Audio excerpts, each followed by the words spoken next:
So Aditya आहे, आकाश आहे, अनिकेत, अंजली, अर्चना, कृष्णा, मसिरा, सागर आहे, साहेबराव, वाघमारे आहे, Sakshi, Shital, Siddhi, Tanuja and Varsha. So welcome आजच्या लेक्चरमध्ये. आणि तुम्हाला आठवत असेल की मागच्या लेक्चरमध्ये आपण एकदम इझिएस्ट चॅप्टर, सगळ्यात इझी चॅप्टर, कुठला chapter? That is chemical kinetics, physical केमिस्ट्रीचा एकदम इझी चॅप्टर. आणि फक्त इझी नाही आहे बरं का, हा चॅप्टर भरपूर आपल्याला मार्क्स मिळवून देतो. जवळजवळ 8 मार्क्सचा हा चॅप्टर आहे केमिकल कायनेटिक्स. तो आपण स्टार्ट केला होता. तर त्यात मी तुम्हाला सांगितलं होतं की केमिकल कायनेटिक्सचं मेन इंट्रोडक्शन आपण बघितलं होतं की का बरं गरजेचं आहे, केमिकल कायनेटिक्स का बरं लर्न केलं पाहिजे.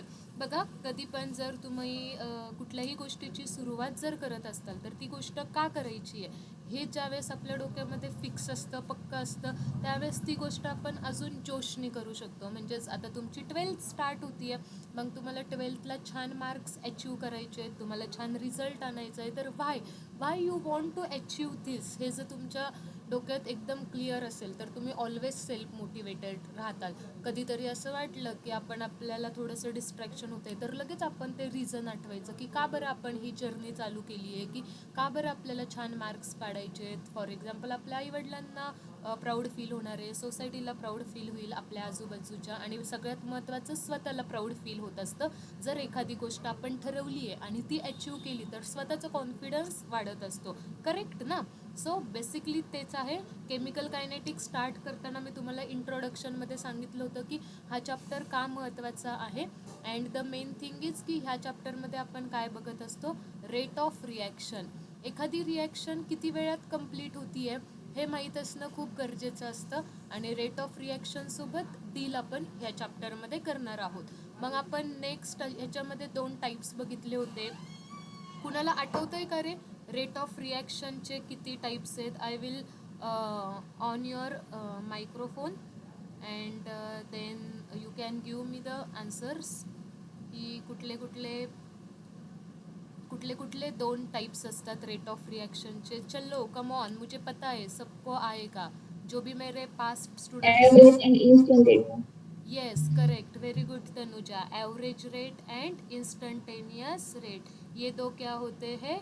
टाइप्स होते हैं किसके? एवरेज रेट ऑफ रिएक्शन के. तो हम लिखेंगे यहाँ पे, क्या लिखेंगे? Average rate of reaction, average rate of reaction, average rate of reaction. End second one is instantaneous rate of reaction, instantaneous rate of reaction. आता इथे मी तुम्हाला एक छान एक्झाम्पल दिलं होतं की ॲव्हरेज रेट आणि इन्स्टंटेनियस रेट कशाला म्हणायचं. तर बघा, ॲव्हरेज रेट ऑफ रिॲक्शन म्हणजे आपण तिथे पूर्ण एक टाईम इंटरवल आपल्याला दिलेला असतो, एक टाईम बाउंड्री दिलेली असती की विदिन दॅट टाईम इंटरवल रिॲक्शनचं स्पीड किती आहे, रिॲक्शनचा रेट किती आहे, त्याला आपण काय म्हणतो? ॲव्हरेज रेट म्हणतो. Within that time limit.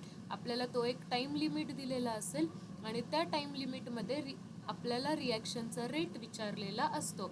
आता ह्याच्याच अपोजिट आहे की इन्स्टंटेनियस रिॲक्शन म्हणजे काय, किंवा इन्स्टंटेनियस रेट ऑफ रिॲक्शन म्हणजे काय. तर मग इन्स्टंटेनियस रेटमध्ये काय असणार आहे? इन्स्टंटेनियस रेटमध्ये असणार आहे rate at a particular reaction, rate at particular time. एका पर्टिक्युलर टाईमला रिॲक्शनचा काय रेट आहे त्याला आपण काय म्हणत असतो? इन्स्टंटेनियस रेट म्हणत असतो. जसं की तुम्ही एखादा मूवी बघायला गेलात तर तुम्ही मूवी कसा होता हे सांगताना तुम्ही काय करता की इंटरवलच्या आधी तुम्हाला मूवी कसा वाटला, इंटरवल नंतर तुम्हाला तो मूवी कसा वाटला, ओव्हरऑल त्या 3 तासात तुम्हाला तो मूवी कसा वाटला हे सांगता. It means you are giving a average rating to that movie. तुम्ही त्या मूवीला एक ॲव्हरेज रेटिंग देत असता.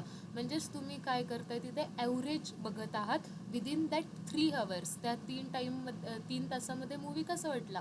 म्हणजेच तिथे आपल्याला काय होतं? टाईम लिमिट होतं. आणि तुम्हाला जर असं विचारलं की अरे 10व्या मिनिटाला मूवी कसा वाटला, 15व्या मिनिटाला मूवी कसा वाटला, म्हणजेच तुम्हाला ज्यावेळेस एका पर्टिक्युलर टाईमबद्दल विचारतात आहे त्यावेळेस त्याला आपण काय म्हणत असतो, इन्स्टंटेनियस रेट ऑफ रिॲक्शन किंवा इन्स्टंटेनियस रेट म्हणत असतो. मग ह्या दोघांमध्ये एक छोटूसं डिफरन्स आहे. आणि काय छोटूसं डिफरन्स आहे, मॅथमॅटिकली बघायला गेलं तर ॲव्हरेज रेटसाठी आपण डेल्टा हे सिम्बॉल वापरत असतो आणि इन्स्टंटेनियस रेट लिहिताना कुठलं सिम्बॉल वापरतो सांगा, तुम्ही सांगा, चलो बताओ मुझे. Instantaneous D. Rate. Small d. Yes, correct, very D. good. Yes, correct. Thank you. You all are giving reply and that are answers are correct. So instantaneous rate लिहिताना आपण वापरत असतो स्मॉल डी. तर आजच्या लेक्चरमध्ये मी तुम्हाला शिकवणार आहे रेट ऑफ रिॲक्शनचं इक्वेशन कसं लिहायचं. आता त्यावेळेस मी तुम्हाला सांगितलं होतं व्हेरी IMP पॉईंट, की कुठला IMP पॉईंट आहे हा, की जर रेट ऑफ रिॲक्शन लिहायचं असेल त्यालाच आपण आपल्या शॉर्टकट छोटू भाषेत, आपल्याला ही शॉर्टकटची लँग्वेज खूप आवडते. कारण कधी पण कुणाला आपल्याला मेसेज पाठवायचा असेल गुड नाईट ऐवजी आपण काय म्हणत असतो, जी. एन जेवण झालं का, तर आपण लिहितो जी आणि पुढे वन.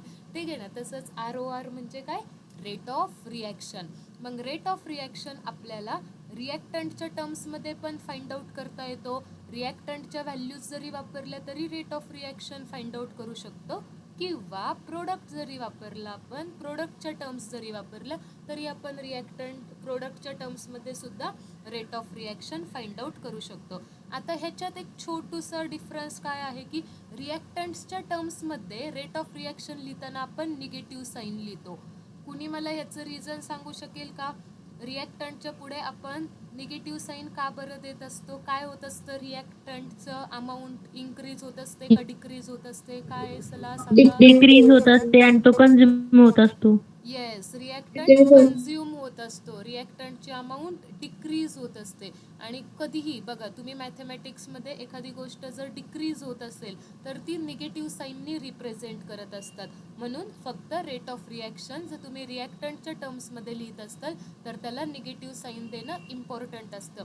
हे आपण विथ द हेल्प ऑफ एक्झाम्पलसुद्धा इथे एक बघितलं होतं आणि त्या एक्झाम्पल थ्रू मी तुम्हाला समजून सांगितलं होतं की ओव्हरऑल रेट ऑफ रिॲक्शनचं आन्सर हे पॉझिटिव्ह आलं पाहिजे, पण रिॲक्टंटच्या पुढे जर आपण निगेटिव्ह साईन दिलं तरच हे ओव्हरऑल रेट ऑफ रिॲक्शनचं आन्सर पॉझिटिव्ह येतं. ओके. आता सगळ्यात मेन की रेट ऑफ रिॲक्शन लिहायचा कसा, ह्याच्यावर खूप सारे क्वेश्चन्स येतात. सो मी डायरेक्ट आता हेडिंग देते आहे, how to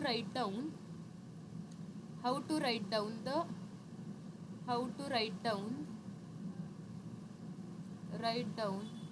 expression for rate of reaction. How to write down expression for rate of reaction. आता बघा एक्सप्रेशनचे इथे बरेच जण इक्वेशन हा सुद्धा वर्ड वापरू शकतात. They are equal. Okay.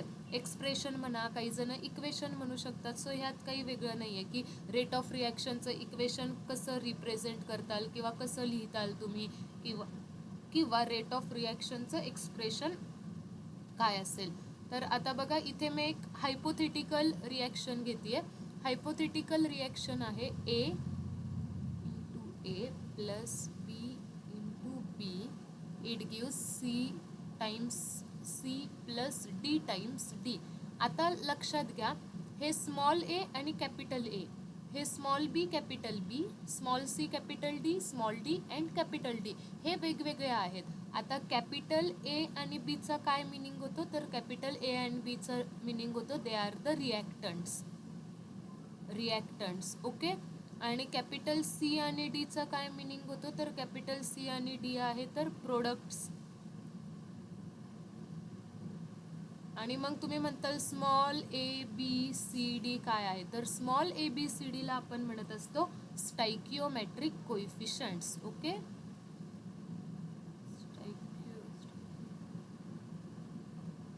स्टायकिओमेट्रिक coefficient.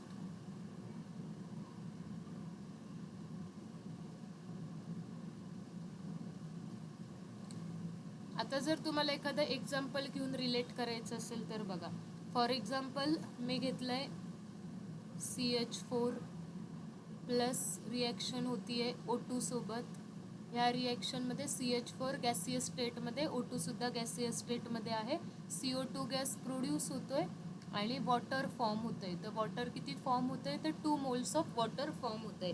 Okay. आता जर तुम्ही मला विचारलं तर CH4 काय आहे, तर रिॲक्टंट आहे आणि ह्या रिॲक्टंटच्या इथे पुढे काहीच दिसत नाही आहे, म्हणजे तिथे 0 आहे असं ॲज्युम नाही करायचं. तो CH4 एकदा घेतलेला आहे. ह्याचा स्टायकिओमेट्रिक कोइफिशियंट आहे 1. O2चा स्टायकिओमेट्रिक कोइफिशियंट सुद्धा काय आहे, 1. CO2चा स्टायकिओमेट्रिक कोइफिशियंट पण आहे 1. बट H2Oचा स्टायकिओमेट्रिक कोइफिशियंट काय आहे, 2 आहे. म्हणजे स्मॉल ABCD हे काय असतात, स्टायकिओमेट्रिक कोइफिशियंट्स असतात. कॅपिटल AB काय आहेत, रिॲक्टंट आहेत आणि इकडचे कॅपिटल C अँड D काय आहेत, प्रोडक्ट आहेत. हे कळालंय सगळ्यांना? लेट मी नो की तुम्हाला स्टायकिओमेट्रिक कोइफिशियंट कळाला का.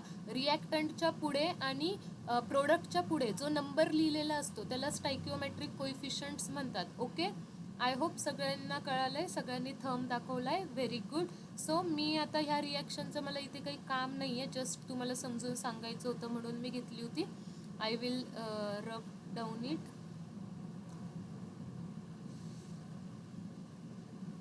ओके चलो, तो अब देखते हैं रेट ऑफ रिएक्शन का इक्वेशन कैसे लिखते हैं.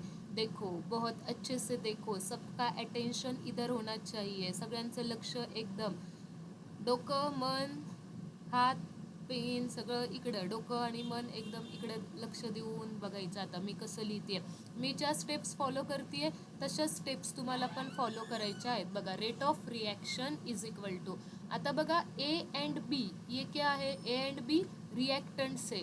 रिॲक्टंटच्या टर्म्समध्ये जर आपल्याला रेट ऑफ रिॲक्शनचं इक्वेशन लिहायचं असेल तर आपण कुठलं साईन देतो, निगेटिव्ह साईन. सो सगळ्यात पहिल्यांदा मी निगेटिव्ह साईन दिलं. आता रेट ऑफ रिॲक्शन लिहिताना आपण स्मॉल डी लिहितो, small D change in concentration of A upon change in time. ठीक आहे. आणि हा जो एचा स्टायकिओमेट्रिक कोइफिशियंट आहे त्याला रेसिप्रोकलच्या फॉर्ममध्ये लिहायचं. रेसिप्रोकलच्या फॉर्ममध्ये 1 upon A minus DA upon DT. ठीक आहे, इज इक्वल टू, आता हाच रेट ऑफ रिॲक्शन सगळ्यांच्या टर्म्समध्ये जरी फाइंड आउट केला तरी आन्सर एकच येत राहतं.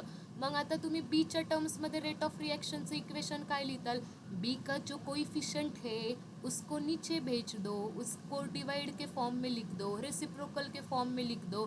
तो क्या लिखोगे मेरे बच्चों, तो लिखोगे 1 अपॉन बी. आता बी काय आहे, रिॲक्टंट आहे. रिॲक्टंट बोले तो निगेटिव साइन देना कंपल्सरी है. जैसे आपको कुछ करना हो तो कुछ चीज़ें कंपलसरी रहती है. सेम एग्ज़ाम में अच्छे मार्क्स लाने हैं, पढ़ाई करना तो कंपलसरी है, सब लेक्चर्स अटेंड करना कंपलसरी है. वैसे ही बी रिॲक्टंट आहे, रिॲक्टंटच्या पुढे निगेटिव्ह साईन द्यायचं, दिलं. Change in concentration of B upon change in time. Okay, कळालंय? आता हाच रेट ऑफ रिॲक्शन, आन्सर्स वेगवेगळे येत नाहीत. रेट ऑफ रिॲक्शन रिॲक्टंटच्या टर्म्समध्ये फाइंड आउट करा, प्रोडक्टच्या टर्म्समध्ये फाइंड आउट करा. रेट ऑफ रिॲक्शनचं एक फायनल आन्सर असणार आहे. हे सगळे एक्सप्रेशन्स एकमेकांना इक्वल असणार आहेत. सीच्या टर्म्समध्ये काय लिहिणार, सी का जो कोइफिशियंट है उसको डिवाइड के फॉर्म में भेज दो. क्या लिखोगे बच्चों, 1 upon C in bracket concentration of C upon concentration upon change in time is equal to डीचा कोइफिशियंट जो असेल त्याला काय लिहायचं, रेसिप्रोकलमध्ये काय लिहिणार मग, 1 upon D in bracket change in concentration of D upon change in time. अब आप पूछोगे मैम सी एंड डी के टर्म में आपने निगेटिव साइन क्यों नहीं दी. सोचो सोचो, आप ही सोचो कि मैंने निगेटिव साइन क्यों नहीं दी होगी, बताओ मुझे. सी आणि डीच्या पुढे आपण निगेटिव्ह साईन का नाही दिली, सांगा. प्रोडक्ट आहे. Yes, correct. Very good, very good. Nice, nice. C and D are the products and products are increasing. productsचं फॉर्मेशन होत असतं, त्याच्यामुळे आपण तिथे निगेटिव्ह साईन देत नाही. तिथं आन्सर ऑलरेडी आपलं पॉझिटिव्हच येणार आहे. ओके, आता आय होप तुम्हाला हे मॅथमॅटिकल हे सगळे एक्सप्रेशन्स कळाले असतील. मी आता एक्झाम्पल घेऊन पण तुम्हाला सांगणार आहे. बेसिकली हे तुम्हाला क्लिअर आहे का की कोइफिशियंटच्या आधीची जी टर्म असेल ती तुम्हाला तिचा रेसिप्रोकल घ्यायचा आहे. मला कुणी सांगू शकतं का की ह्या स्क्वेअर ब्रॅकेटचा काय मिनिंग होतो? एनीवन? तनुजा, बाकी साक्षी, दीपक. स्क्वेअर ब्रॅकेटचा केमिस्ट्रीमध्ये काय मिनिंग होतो? तर स्क्वेअर ब्रॅकेटचा मिनिंग असतो, सिद्धी कुणी सांगू शकतंय? स्क्वेअर ब्रॅकेटचा मिनिंग असतो, चलो मैं ही बता देती हूँ, इट्स ओके. स्क्वेअर ब्रॅकेटचा मिनिंग असतो कॉन्सन्ट्रेशन. म्हणजे बघा ना, आपल्या सगळ्यांना एवढं मोठं लिहायची गरज नाही आहे. Change in concentration. आता चेंज इनसाठी आपण स्मॉल डी वापरतो आणि स्क्वेअर ब्रॅकेटचा मिनिंग काय असतो? कॉन्सन्ट्रेशन. ज्यावेळेस मी लिहिते स्क्वेअर ब्रॅकेटमध्ये ए, ह्याचं मिनिंग काय? कॉन्सन्ट्रेशन ऑफ ए. ज्यावेळेस मी असं लिहिते स्क्वेअर ब्रॅकेटच्या आतमध्ये बी, ह्याचा मिनिंग काय असतो? Concentration of B. ओके. म्हणजे जसं बघा, तुमच्या सगळ्यांचे नावं नेहमी घेण्यापेक्षा सपोज फॉर एक्झाम्पल तुम्हाला रोल नंबर्स दिलेले असतात, टीचर्सला ते रोल नंबर्स लर्न असतात की 1 2 3 4 अशा याने आपण तुम्हाला बोलवू शकतो. ठीक आहे. मग तसंच प्रत्येक वेळेस कॉन्सन्ट्रेशन कॉन्सन्ट्रेशन कॉन्सन्ट्रेशन लिहिण्यापेक्षा आपण काय यूज करतो? Square bracket. तो अब आप सब मुझे फिर से बताओगे की कॉन्सन्ट्रेशनचा मिनिंग काय? कॉन्सन्ट्रेशन रिप्रेझेंट करण्यासाठी आपण काय यूज करतो? चला सांगा. Square bracket. Square yes, bracket. Correct, very good. Concentration represent करण्यासाठी आपण स्क्वेअर ब्रॅकेट यूज करतो. म्हणजे आपल्या सगळ्यांना जसं खूप लिहायचं का लिहायचं, त्याच्यापेक्षा आपण एक छान स्क्वेअर ब्रॅकेट यूज करूयात ना. कभी भी आपको स्क्वेअर ब्रैकेट दिख गया तो केमिस्ट्री में स्क्वेयर ब्रैकेट का मीनिंग क्या होता है? कॉन्सन्ट्रेशन. हमेशा याद रखो. तो हमने यहाँ पे क्या लिखा है? Concentration, change in concentration of A upon change in time. A reactant है इसलिए यहाँ पे नेगेटिव साइन दिया. Concentration of B, change in concentration of B upon change in time, यहाँ पे माइनस साइन दिया क्योंकि बी रिएक्टंट है. ओके. आता मी तुम्हाला एक एक्झाम्पल घेऊन समजून सांगते रेट ऑफ रिॲक्शन कसं लिहायचं. एक रिॲक्शन घेते मी. Example number 1. खूप एक्झाम्पल घेणार आहे, so don't worry, you will enjoy this. And तुम्हाला माहिती आहे, हे जर तुम्हाला लिहिता आलं तर तुम्हाला अख्खे 2 मार्क मिळणार आहेत. 2 म्हणजे 2 कंपल्सरी. एक तरी MCQ CETला येतोच आणि 2 मार्क बाळांनो, ही खूप मोठी गोष्ट झालेली आहे. आणि नीटसारखं एक्झाम्समध्ये पण ह्याच्यावर क्वेश्चन्स आलेले आहेत की कुठलं रेट ऑफ रिॲक्शनचं करेक्ट इक्वेशन आहे, कुठलं नाही आहे. सो आता बघा, मी रिॲक्शन लिहिती आहे N2 plus 3 time H2 it gives 2 times of NH3. Okay. आता मी रेट ऑफ रिॲक्शनचं इक्वेशन कसं लिहिते बघा. Rate of reaction is equal to, आता मी N2च्या टर्म्समध्ये रेट ऑफ रिॲक्शन लिहिणार असेल तर मला माहिती आहे N2चा कोइफिशियंट 1 आहे. 1/1 काय आन्सर येतं? 1/1. बोलो बोलो, जल्दी बोलो, क्या आन्सर आएगा? 1/1 1. सो मला तो 1 लिहायची गरज आहे का? इथे नाही आहे. मग मी डायरेक्ट काय लिहिणार? Minus change in concentration of N2 upon change in type. तुम्ही म्हणताल मॅडम ते त्याचा रेसिप्रोकल कुठं गेला? अरे इझी होतं. N2चा रेसिप्रोकल 1 होता, त्याचा रेसिप्रोकल घेतला, 1/1चा रेसिप्रोकल 1च येणार. इज इक्वल टू, आता बघा, आता रेसिप्रोकल घ्यावा लागेल तुम्हाला. H2चा कोइफिशियंट काय आहे? 3. त्याचा रेसिप्रोकल घेतला, काय लिहिणार? 1/3 इन ब्रॅकेट. H2 आहे रिएक्टेंट के लिए नेगेटिव साइन देना compulsory. Change in concentration of H2 upon change in time is equal to, आता NH3चा कोइफिशियंट आहे 2. 2चा reciprocal 1/2 in bracket change in concentration of NH3 upon change in time. Okay, ठीक आहे. ह्याला म्हणतात रेट ऑफ रिॲक्शनचं एक्सप्रेशन. कळालंय कसं लिहितोय आपण? Change in concentration of NH3. आता NH3च्या पुढे आपण निगेटिव्ह साईन नाही लिहिलं. का नहीं लिहिलं? Because NH3 is product and product के आगे नेगेटिव साइन देना ज़रूरी नहीं है. प्रोडक्ट तो हमेशा इंक्रीज होता है, उसका फॉर्मेशन होता है. क्लियर है सबको? बोलो, ये रिएक्शन समझ में आई? रेट ऑफ रिएक्शन का इक्वेशन समझ में आया? जल्दी, येस, ठीक आहे. आता नेक्स्ट आपण असे खूप एक्झाम्पल्स घेणार आहोत. Example number 2.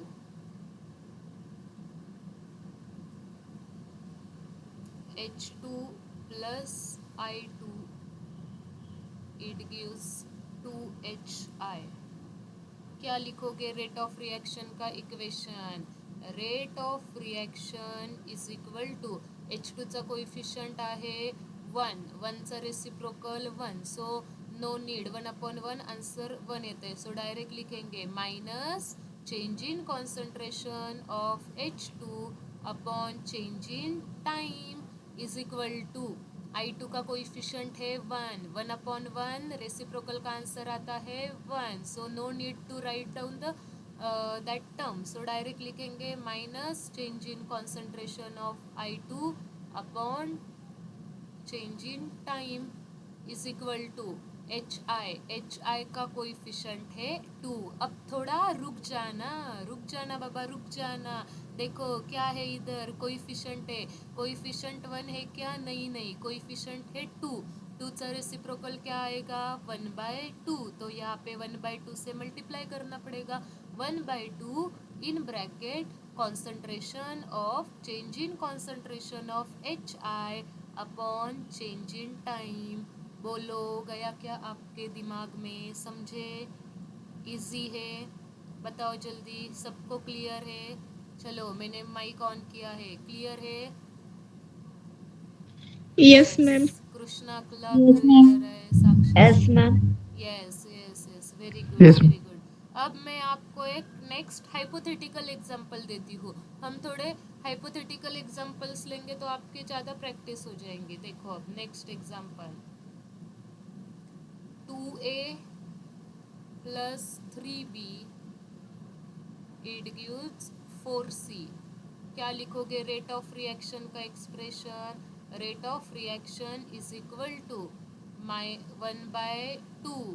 ए का कोइफिशियंट है 2, 2 का रेसिप्रोकल लिया 1/2 in bracket minus change in concentration of A upon change in time is equal to B का कोइफिशियंट 3, 3 का reciprocal 1/3 in bracket minus change in concentration of B upon change in time.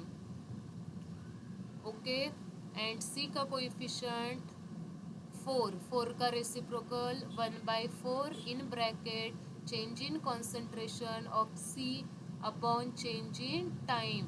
देखो अच्छे से देखो, ये चीज़ observe करो. यहाँ पे मैं negative sign दे रही हूँ क्योंकि मैं रिएक्टेंट के टर्म्स में रेट ऑफ रिएक्शन का एक्सप्रेशन लिख रही थी. यहाँ पे मैंने निगेटिव साइन नहीं दिया क्योंकि यहाँ पे मैं प्रोडक्ट का कॉन्सेंट्रेशन ले रही थी. क्लियर है सबको? क्लियर? Yes, very good. चलो ठीक है, अब एक्चुअल मीनिंग देखते हैं और उसके बाद क्वेश्चंस और प्रॅक्टिस करेंगे क्वेश्चंस की. बघा, एक मी पुन्हा हायपोथेटिकल रिएक्शन घेतली आहे.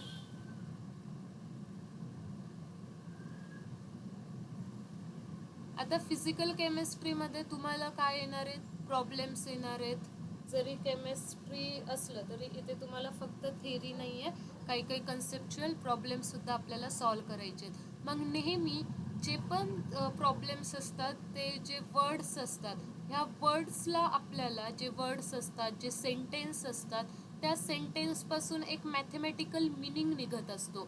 तो मॅथमॅटिकल मिनिंग आपल्याला प्रॉब्लेम सोडवताना घेता आला पाहिजे की ॲक्च्युअल त्यांना सांगायचं काय आहे. सो आता आपल्याला बघायचे की मॅथमॅटिकल मिनिंग्स. मग बघा, जर तुम्हाला लिहिलेलं असेल rate of consumption, rate of consumption of A, rate of consumption of A ह्याची तुम्हाला काहीतरी व्हॅल्यू दिली असेल, पण पहिल्यांदा ती व्हॅल्यू वगैरे आपण नंतर बघूयात. न्यूमेरिकल्स नंतर आपल्याला इन डिटेल पाहिजेत. आता मला सांगा रेट ऑफ कंझम्पशन ऑफ ए ह्याला तुम्ही मॅथमॅटिकली कसं एक्सप्रेस करणार? तर सगळ्यात पहिल्यांदा इस वर्ड पे फोकस करना, यहाँ पे कंजम्पशन लिखा है. कंजम्पशन का मीनिंग क्या होता है? सांगा, कंजम्पशन म्हणजे काय? इन्क्रीज होणं का डिक्रीज होणं? decrease in Decrease. concentration. Yes, कंजम्पशनचा मीनिंग काय असतो? डिक्रीज होणं. मग मला सांगा तुम्हीच आता, डिक्रीज दाखवण्यासाठी मॅथमॅटिकलमध्ये कोणतं साईन वापरतात? एखादी गोष्ट डिक्रीज Negative. होतीये, हा correct, Negative. Very good very good. एखादी गोष्ट जर डिक्रीज होतीये तर हे दाखवण्यासाठी मॅथमॅटिकलमध्ये निगेटिव्ह साईन वापरतात. मग मी कसं लिहिणार ह्या एक्सप्रेशनला? बघा, रेट ऑफ कन्झम्पशन ऑफ ए, हे सेंटेन्स आहे. ह्या सेंटेन्सला मी काय करणार? Minus change in concentration of A upon change in time. म्हणजेच त्यांनी मला कुठली व्हॅल्यू दिली आहे? Minus D A upon D टीची व्हॅल्यू दिली आहे. कारण तुम्हाला रेटची डेफिनेशन जर आठवत असेल तर रेट म्हणजे काय रे? रेट म्हणजे change in concentration upon change in time. मग कुणाचा रेट दिलाय? एचा रेट दिलाय. म्हणजेच कुणाचं कॉन्सन्ट्रेशन कमी होतंय? तर एचं कमी होतंय. हे कसं कळालं? कारण त्यांनी कुठला वर्ड वापरला? कंझम्पशन. आणि आपल्या रिॲक्शनमध्ये ए कुठल्या साईडला आहे? रिॲक्टंट साईडला. म्हणजेच रेट ऑफ कन्झम्पशन ह्या सेंटेन्सला मॅथमॅटिकली कसं लिहायचं? Minus D A upon D T. किंवा मग तुम्हाला एक जनरल हवं असेल तर रेट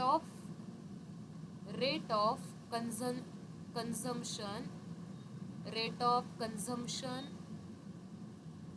ऑफ रिॲक्टंट असं जर लिहिलेलं असेल तर ह्या सेंटेन्सला मॅथमॅटिकल एक्सप्रेशनमध्ये कसं कन्सिडर करायचं? Minus change in concentration of R.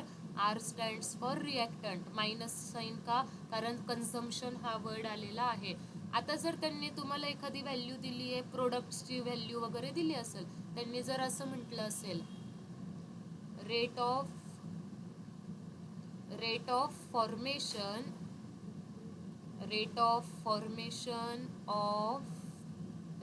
Formation of C. आता मला सांगा, फॉर्मेशन म्हणजे काय होतंय? तो प्रोड्यूस होतोय का तो कन्झ्युम होतोय? चला बोला. Produce. Formation, Produce. फॉर्म होणं, प्रोड्यूस होणं. आणि एखादी गोष्ट प्रोड्यूस होतीये म्हणजे ती वाढतीये का कमी होतीये? वाढतीये. वाढतीये. Correct, very good. मग आता एखादी गोष्ट फॉर्म होतीये तर त्याच्या पुढे निगेटिव्ह साईन द्यायचं गरज नाही. फक्त सिम्पली आपण काय लिहिणार? Rate of formation. रेट लिहितोय म्हणून चेंज इन. कुणाचं कॉन्सन्ट्रेशन, कुणाचा रेट लिहितोय आपण? सीच्या टर्म्समध्ये लिहितोय ना, सीच्या टर्म्समध्ये लिहितोय. म्हणून मग इथे काय लिहिणार? Change in concentration of C upon change in time. मग ह्या पूर्ण टर्मला वर्ड्समध्ये कसं लिहितात? तर rate of formation of C. म्हणजेच आता जर जनरल तुम्हाला हवं असेल, rate of formation of product असं जर तुम्हाला सेंटेन्स आलं तर अशा सेंटेन्सला तुम्ही कसं लिहू शकता? Change in concentration of product upon change in time. ह्याची तुम्हाला काय दिलेली आहे? ही व्हॅल्यू दिलेली आहे. Okay, clear? हे क्लिअर आहे? कसे मॅथमॅटिकल कन्वर्ट केलेत? Very easy. बघा, कन्झम्पशन हा शब्द आला तर मायनस साईन लिहायचं. रेट हा शब्द आला तर change in concentration upon change in time लिहायचं. इथं ए बद्दल बोललं होतं म्हणून स्क्वेअर ब्रॅकेटमध्ये ए लिहिलंय. आता rate of formation of C. C क्या हो रहा है? फॉर्म हो रहा है. तो उसके आगे पॉझिटिव्ह साइन ही रहेगा, कुछ साइन देने की जरूरत नहीं है. तो रेटचा मिनिंग काय असतो? Change in concentration. कॉन्सन्ट्रेशनसाठी आपण स्क्वेअर ब्रॅकेट यूज करतोय. सीचा रेट लिहितोय म्हणून ह्या स्क्वेअर ब्रॅकेटच्या आतमध्ये सी लिहिलं. आणि टाइम चेंज होणारे रेटचा फॉर्म्युलाच आहे change in concentration upon change in time. Clear आहे इथपर्यंत? बोला. ओके, ठीक है. तो चलो अब मैं आपको बताती हूँ units of rate of reaction किंवा रेटचे युनिट्स काय असतात. Units of rate of reaction म्हणू द्यात किंवा रेट ऑफ फॉर्मेशन म्हणू द्या किंवा रेट ऑफ कन्झम्पशन म्हणू द्या. बेसिकली रेटचे युनिट काय असतात? बघा, रेटचा फॉर्म्युला असतो change in concentration change in concentration upon change in time.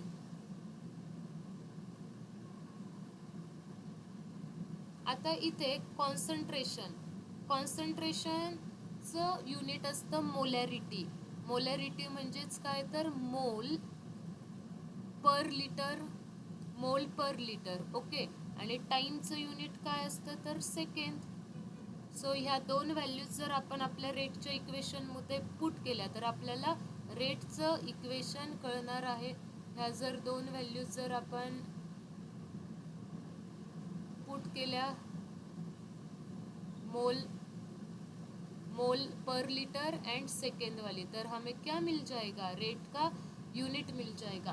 बघा एकदम सिंपल आहे. कधी पण जर तुम्हाला कुठल्याही फॉर्म्युलाचं युनिट आठवलं नाही तर तो फॉर्म्युला लिहून बघायचा, त्याच्यामध्ये त्याचे मग SI युनिट्स पुट करायचे, तुम्हाला युनिट्स आठवून जातील. मग रेटचा युनिट काय होणार, रेटचं unit rate is equal to mole per litre आणि इथे चेंज इन टाइम आहे तर सेकंड, म्हणजेच मी काय लिहू शकते, मोल per litre per second. Clear है सबको. रेट ऑफ रिएक्शन का यूनिट, रेट का यूनिट समझ में आया.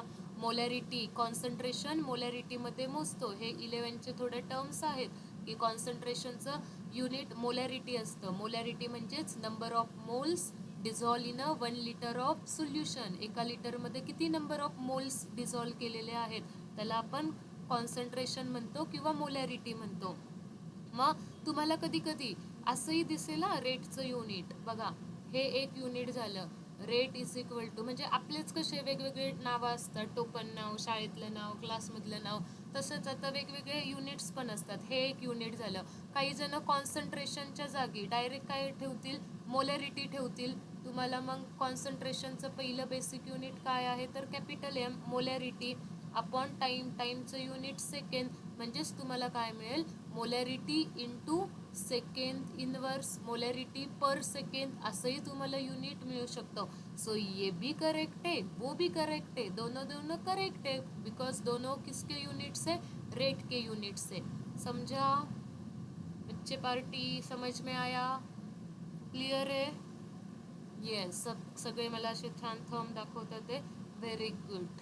सो आता बघा अजून एक युनिट आहे बरं का, डरने का नाही, थोडे जास्त युनिट्स आहेत बट मैं सगळं व्यवस्थित असं स्टेप बाय स्टेप सांगते. बघा 1 लिटर आणि 1 DM क्यूब हे दोघं एकमेकांचे ना भाऊ बहीण आहेत, ट्विन्स आहेत हे दोघं. कारण 1 लिटरची किंमत आणि 1 DM क्यूब हे दोघं सेमच असतात.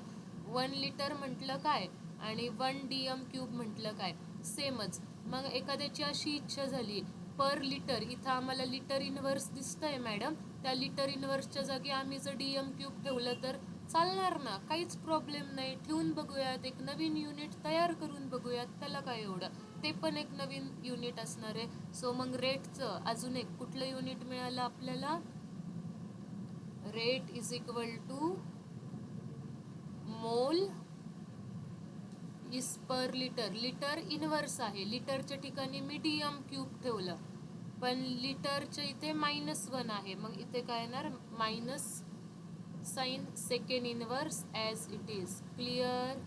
हे 3 युनिट सगळ्यांना कळाले.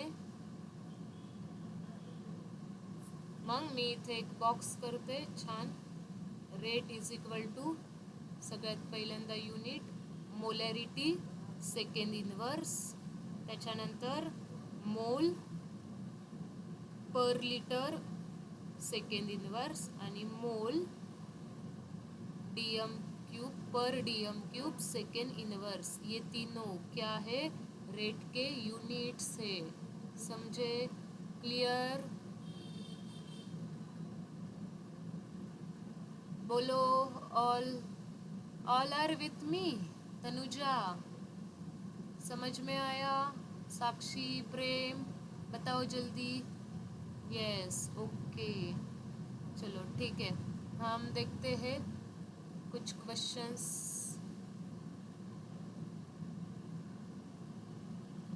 देखेंगे कुछ क्वेश्चंस और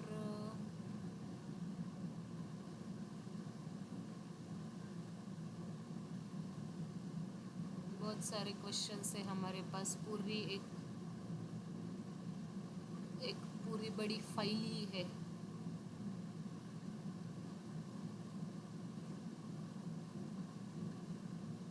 ये देखो favourite chapter.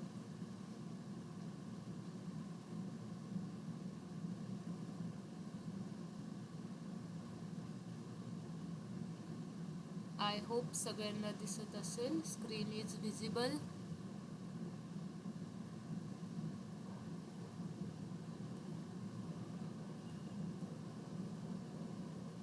Chemical reactions, okay, it depends on 3 factors, हे सगळं आपलं ह्यात पाहिलेलं आहे। It is a branch MCQ. Chemical kinetics deals with the dash dash of reaction, spontaneity, rate, extent, none of this. काय आन्सर येईल? Rate. Rate. Yes, rate, okay. चलो next, rate is correct answer, very good. Types of reactions, reactions के type, very fast reaction, slow reaction, moderate reaction, ये हमने देखा था। Direct हम देखते हैं MCQs के ऊपर। Speed of the reaction can be moderate, very fast, very slow. क्या answer आएगा? All of this, okay, yes. But upon chemical kinetics मध्ये कुठल्या रिएक्शनचा स्पीड स्टडी करतो? चलो बताओ मुझे। फर्स्ट लेक्चर में मैंने बताया था। Moderate. Yes, very good, correct. अरे आहेत, भरपूर हुशार आहात म्हणजे तुम्ही। नाईस की आपलं पाठीमागच्या लेक्चरमध्ये काय झालं हे तुम्ही व्हेरी ॲक्युरेटली सांगत आहात। Chemical kinetics deals with those reactions which occur at, काय आन्सर असेल? Chemical kinetics deals with those reactions which occur at, बताओ। Moderate speed. बताओ। Moderate. Yes, correct, moderate speed, very good.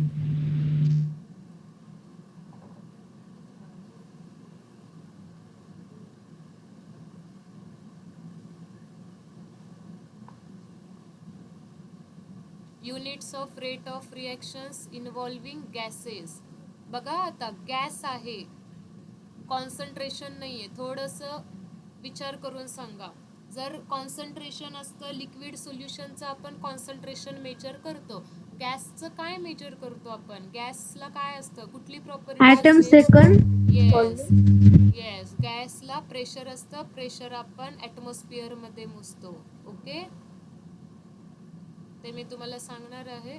Concentration of reactant increases with time, decreases with time, both Decreases with time. Decreases with time. Yes, correct, very good, decreases with time. हे it's like concept build करणारे हे questions आहेत। म्हणजे हे questions मी असं नाही म्हणणार की डेफिनेटली नीटला JEEला येतील, नाही नाही, हे बेसिक लेवल 1 आहे, पण ह्याच्यामुळे तुमचा कॉन्फिडन्स बिल्ड होणार आहे। ह्या क्वेश्चन्समुळे तुमची कन्सेप्ट क्लिअर होणार आहे आणि कन्सेप्ट रिवाइज होणार आहे सारखी सारखी। Concentration of product with time, concentration product क्या क्या हो जाता है? Very Increase. Increases, yes, Increase. Correct, very good, nice. Next, okay, thank you कि स्लाइड आ गई, बट हम तो नहीं रुकने वाले क्योंकि मैम अभी भी फुल ऑन जोश में है।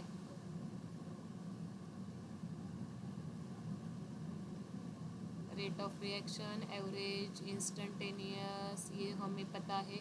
हम तुरंत जाएंगे MCQ के ऊपर। Negative sign to the rate of reaction with respect to concentration of reactant dash dash in duration period of time. concentration of reactant increases, concentration of product increases, concentration of reactant decreases। negative sign क्यों दिया जाता है? Concentration of reactant decreases. Option C. Decreases. yes, correct, concentration of reactant decreases। next question, rate of reaction के problems. देखो अब question number 1, for the reaction rate to P the concentration, okay we will take it tomorrow, we need a MCQ, ठीक है। देखो बच्चा party, अब इन्होंने ये रेट ऑफ रिएक्शन का इक्वेशन कैसे लिखा है, जो हमने पढ़ा है वैसा ही है। आता त्यांनी तुम्हाला सांगितलंय for the given equation find the rate of reaction. Rate of reaction लिहायचा आहे 2N2O5 it gives 4NO2 plus O2। तर रेट ऑफ रिएक्शनचं इक्वेशन काय असेल बघा, N2O5चा कोइफिशियंट आहे 2, 2चा रेसिप्रोकल लिहायला पाहिजे, मायनस साईन दिलंय, बाहेर दिलंय minus change concentration of N2O5 upon change in time. आता डेल्टा यूज केलं तरी चालतं, बट बेसिकली तुम्ही लक्षात ठेवा स्टेट बोर्डवाल्यांनी डेल्टा जास्त यूज नाही केलं, डी यूज केलेला आहे, त्याच्यामुळे आपल्याला डीच यूज करायचं आहे। ओके, डी आणि डेल्टा एवढा काही जास्त डिफरन्स नाही आहे। आता इकडे NO2चा कोइफिशियंट आहे 4, 4चा रेसिप्रोकल 1/4, क्या लिखोगे, change in concentration of NO2 upon change in time. उसके बाद O2 का कोइफिशियंट है 1, 1/1, तो सिर्फ लिखोगे change in concentration of O2 upon change in time. Clear है, क्लियर है, चला सांगा लवकर। Yes ma'am. ओके, आ गई मैं, मुझे जो लेना था उसके ऊपर।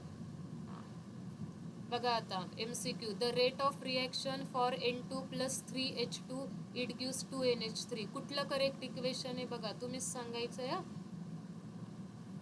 बघा N2 रिएक्टंट आहे, रिएक्टंटच्या पुढे निगेटिव्ह साइन, ओके चलो सब ऑप्शन में है। H2 रिएक्टंट आहे, इथे रिएक्टंटच्या पुढे निगेटिव्ह बी साइन, इथे ऑप्शन पॉझिटिव्ह आलेला आहे, नाही ऑप्शन बी। इथे पॉझिटिव्ह साइन आलंय, इथे नाही। इथे बघा NH3 च्या पुढे 2 आहे, 2चा रेसिप्रोकल 1/2 1/2 1/2, इथे +2 आलंय, सो कुठलं करेक्ट असणार आहे बघा, नीट सांगा। रेसिप्रोकल पाहिजे, ऑप्शन 1। येस ए मध्ये करेक्ट आहे बघा। N2चा रेसिप्रोकल 1 येणार आहे, H2चा रेसिप्रोकल 1/3 येणार आहे, N2H2 रिएक्टंट आहेत म्हणून निगेटिव्ह साइन पाहिजे, आहे का, येस आहे।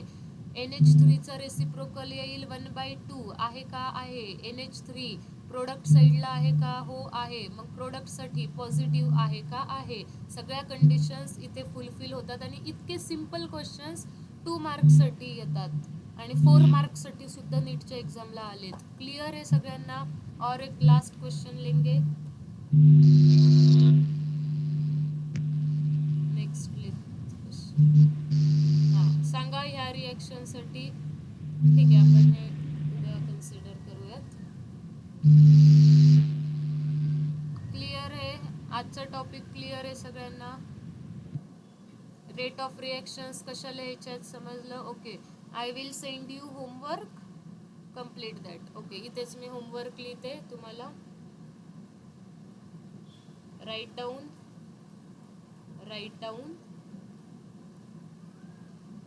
अजून लेक्चर संपलेलं नाही आहे, मला अटेंडन्स घ्यायची आहे। Write down rate of reaction expression लिहायचं आहे तुम्हाला।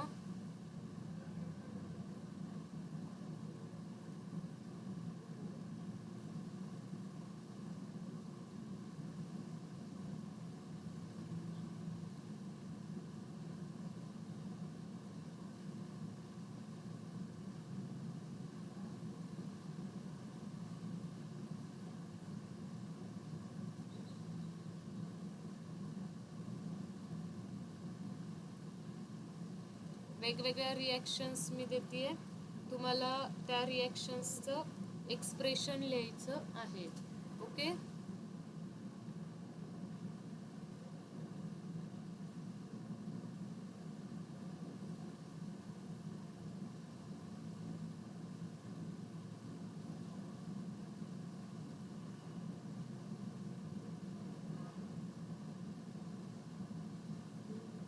दो रिॲक्शन्स आहे, रेट ऑफ रिॲक्शनचं एक्सप्रेशन लिहून पटापट मला फोटो पाठवायचे आहेत। I want to see all your response. Okay, हर रोज होमवर्क करेंगे तो हमारी रिवीजन हो जाएंगी. चलो, कौन कौन प्रेजेंट है?